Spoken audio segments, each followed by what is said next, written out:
Júlia Lucy. Pois é, Cláudia, é revoltante. Eu queria aproveitar a presença do deputado para a gente entender a blindagem. O senhor falou de blindagem dos bancos, mas para a gente entender a blindagem que foi feita em relação ao filho do presidente. No ano passado, a CPMI foi apresentado um requerimento de convocação dele. Foi barrado, não foi votado ou chegou a ser votado? Olha, já foi barrado eu apresentei um requerimento para a oitiva e voltei a apresentar um requerimento para ouvir o senhor Lulinha, que ainda não foi colocado na pauta, mas apresentei também o do afastamento do sigilo bancário e fiscal, e esse vai para a pauta amanhã.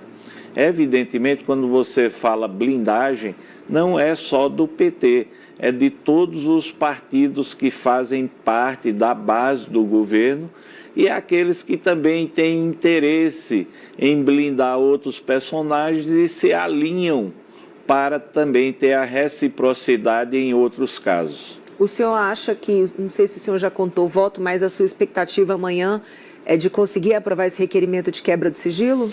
Não sei dizer, eu confesso a você, Júlia, que eu não estou muito preocupado mais com o resultado, eu estou mais preocupado com o percurso. O que é que eu quero dizer? Cabe a mim, como relator, indicar os pontos principais a serem investigados e lutar pela investigação. Se me impedirem de investigar da forma A, nós procuraremos meios alternativos de prova, claro, baseados na legalidade, para tentar superar essas dificuldades. Como assim?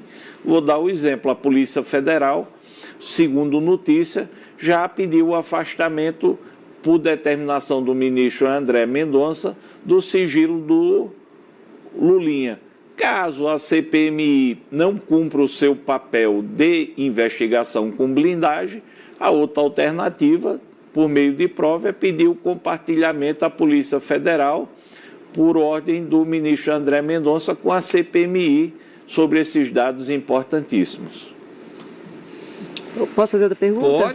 Pode emendar. Eu já vou chamar o Enio, que já está conectado conosco, para ele participar também dessa conversa. A gente viu o governo Lula, como sempre, né, se esquivando de qualquer responsabilidade e fazendo propaganda da restituição desses valores. Olha, nós vamos devolver o dinheiro, e utilizou dinheiro nosso, dinheiro do povo, dinheiro do contribuinte, para poder fazer essas devoluções, né, essa espécie de ressarcimento. Ou seja, tirou dinheiro de outras áreas para devolver às pessoas. Mas a grande questão é, quem deveria devolver é quem roubou. São as pessoas que tiveram esses recursos desviados. Qual é a expectativa que a gente pode ter e em que sentido a CPMI está trabalhando para tirar dos ladrões o dinheiro que foi roubado para efetivamente poder devolver para a população? Tem muita coisa bloqueada, mas jamais será do tamanho do roubo que eles fizeram. O governo devolveu o dinheiro porque não restava outra alternativa ao governo. A estrutura montada dentro do governo Lula assaltou os aposentados e pensionistas. Isso não isenta outros governos, mas foi no governo Lula aonde esse assalto atingiu um volume estratosférico. Portanto, o governo Lula faz propaganda daquilo que ele estava encurralado. O próprio governo, através do INSS, retirou esse dinheiro dos aposentados e pensionistas.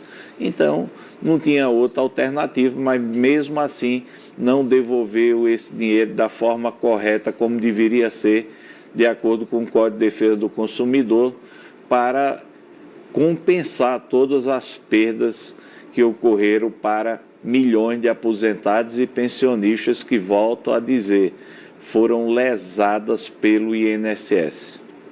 Deixa eu chamar o Enio Viterbo. Enio, você está conectado já conosco aqui, deixa eu dar bom dia para você. Bem-vindo mais uma vez, obrigado pela presença. Estamos aqui com essa ilustre presença aqui, ilustre convidado, o nosso querido deputado Alfredo Gaspar, que será eleito senador. Eu espero que sim, eu espero que o eleitor alagoano desperte, né? Entenda que tem bons quadros políticos lá, tá? Alagoas não produz só Renan, Arthur Lira, não, produz coisa boa também, tá aqui o Alfredo Gaspar para provar isso. Então, assim, a gente espera eu aqui torço aí pela sua eleição, mas estou torcendo mais pelo teu relatório. Enio, fica à vontade de fazer pergunta e interagir com o nosso relator aqui da CPMI do INSS. Boa tarde, tudo bem? Obrigado pelo convite novamente, é um prazer estar aqui. Obrigado, Cláudio. Deputado, só umas considerações, algumas questões. O presidente Lula disse em entrevista que chamou o filho dele no Palácio do Planalto e perguntou se ele tinha alguma coisa a ver com a questão do INSS, dos roubos e tal, e disse o presidente Lula que o filho respondeu que não, etc e tal, e que se ele tivesse alguma coisa envolvida que ele pagasse, enfim. A minha questão para o deputado é a seguinte: o presidente Lula, mais uma vez, não sabia de nada. O presidente Lula não sabia no mensalão, o presidente Lula não sabia na questão do Lava Jato, tentou colocar a Marisa, tentou colocar alguma coisa lá nas costas da Marisa. Agora, na questão do INSS, o presidente Lula não sabia do envolvimento do filho dele, do filho do presidente Lula, com essa questão do INSS? Olha, eu desconfio que desde o início da CPMI já havia uma grande preocupação da base, especialmente da base do governo, mas por orientação do governo, que esses fatos poderiam chegar a Lulinha.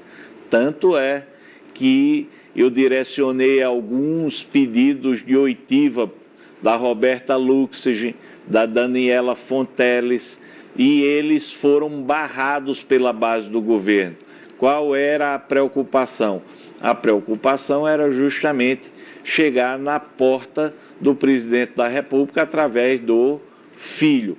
O Lula demonstrou, ao longo desse percurso, que realmente é inocente de conhecimento em relação a qualquer tipo de desvio. Ele é sempre o último a saber, é sempre o último a ser alertado. Mas ele fez uma ressalva que eu estou acreditando muito, estou tendo muita fé nisso. Ele disse que o filho dele tinha que prestar contas. Pois é amanhã, Lula. É amanhã o dia da sua base votar a favor do requerimento que afasta a quebra do sigilo financeiro do seu filho. Amanhã será um bom dia para o Brasil ver a sua boa-fé. Se acontecer isso, a gente imagina você ter acesso ao sigilo bancário financeiro telemático de Fábio Luiz Lula da Silva. Você vai descobrir aquilo que nem a Lava Jato conseguiu descobrir, porque a operação que pegou o então sócio do Lulinha, ela vazou antes. Eu publiquei na época, ela vazou antes e a Polícia Federal, por algum motivo, ela não fez a busca e apreensão na única sala da empresa do ex-sócio dele, onde estavam todos os HDs com as operações financeiras, tudo armazenado. Então, quando você puxar essa quebra aí, vocês vão transformar a CPMI do INSS na CPMI do fim do Lula. Porque o Lulinha nada mais é do que um membro, né? Talvez um dedinho do Lula. Não é um dedinho não, acho que é um braço inteiro. Porque quando você olha o que se descobriu ao longo da história, né? O Lulinha, desde o primeiro mandato, sempre atuou fazendo intermediação de negócio em Brasília. Eu me lembro de uma reportagem da Veja, acho que, sei lá, no primeiro mês, ou ali no primeiro semestre do primeiro mandato do Lula, e o Lulinha já estava frequentando a casa de um conhecido lobista, uma mansão aqui, um conhecido lobista aqui em Brasília, fazendo intermediação de negócio. Depois abriu uma empresa que recebeu aportes milionários de uma empresa de telefonia que foi beneficiada por um decreto do próprio Lula. Eu nunca vi um ato de ofício, Gaspar, nunca vi na minha vida um ato de ofício que comprovasse o tráfico de influência de forma tão ostensiva. E a Polícia Federal e o Ministério Público de São Paulo conseguiram enterrar 2 vezes essa investigação. A investigação que poderia trazer todas as relações do Lulinha com as empresas de telefonia, né? A gente, inclusive, teve através da Lava Jato, que infelizmente não conseguiu avançar, porque eles segmentaram, eles fatiaram a investigação e mandaram para São Paulo, e São Paulo é o túmulo não só do samba, mas dessas investigações todas. O que aconteceu foi que a Lava Jato já conseguiu quebrar na ocasião, e viu mais de 300 milhões circulando nas contas das empresas do filho do Lula. Então imagina o que vai acontecer agora. Quer dizer, o Lula volta num terceiro mandato, e o Lulinha volta a operar Ele agora, inclusive, está morando na Espanha, né? Fugido, provavelmente, né? Um dia desses me relataram que ele estava sentado à mesa de um restaurante, de um fino restaurante, na companhia, inclusive, do filho do Fidel Castro, tá? Junto com outros empresários brasileiros, junto com parlamentares, junto com gente importante do PT também. Então, assim, são pessoas que usam a máquina pública para fazer negócios, elas orbitam a máquina pública para fazer negócio. Eu duvido muito que os senhores consigam quebrar o sigilo financeiro, bancário, aí, telemático do Lulinha, porque ele se o Lula, vamos dizer assim, é esse personagem que nunca sabe de nada, o Lulinha, que é o filho dele, é intocável. Eu nunca vi uma investigação avançar sobre o Lulinha. Já vi o Lula ser condenado, já vi o Lula ser preso. Agora, o Lulinha... Esse, me parece, ele é tão intocável quanto os ministros do Supremo. Olha, eu estou acreditando na palavra do presidente da República. Ele disse que o filho dele tinha que prestar contas e tinha que ser investigado. Então, vamos esperar amanhã para ver se o presidente Lula estava mentindo para o povo brasileiro ou quer passar essa história limpa. Amanhã é um dia decisivo. Amanhã é um dia decisivo para a própria